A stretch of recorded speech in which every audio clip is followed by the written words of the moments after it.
Welcome back to this video. If you are using Android phone, consider to watch this video from beginning to the end and see how to simply free up more storage space on your Android phone by deleting some of the junk file on your Android phone. So let's see. But before we dive into the tutorial, if you find this tutorial useful and you are very new to this channel, remember click on that subscribe, turn on the notification bell for more useful tutorial like this. So with that being said, let's get started. Very first thing you need to do is head over to your file manager. So I'm going to simply click on file manager right here. You have to click on File Manager. Next thing you need to do is to simply click on here to proceed. The next thing you need to do is to simply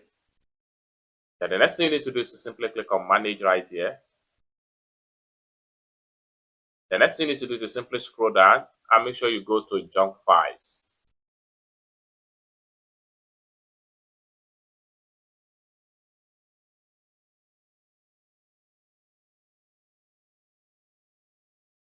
Just like so. I have about 48.48 megabyte junk file right here. Next thing I'm going to do is to simply click on Clean right here in order to free up more storage. So I'm going to click on Clean.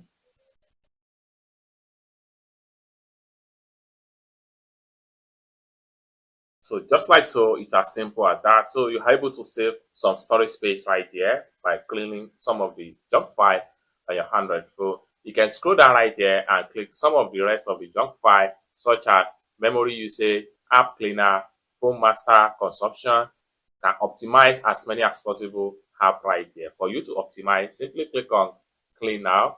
And then once you click on clean now, it's going to show you some of the files that need to be cleaned up in order to optimize for more storage space. So right here under the WhatsApp, you can decide to clean some of the information in your WhatsApp, like images that you receive, the audio you receive and the one you send, and likewise the video and the file that you receive and you send. For you to delete any information, simply click on the checkbox right there and simply click on clean. So with that, you save another storage space just like so. Then deleting selected file. So data cannot be recovered after deletion. Confirm deletion, simply click on confirm and it's going to be deleted. But be sure of what you are deleting is something that you are no longer using. And in order to free up more storage space, you have to delete them away from your Android phone. I hope you really got value for this video. Find this video useful, give this video a big like, and also remember to subscribe to the channel, turn on the notification bell for more useful tutorial like this. Thank you so much for watching, and I hope to see you in my next video.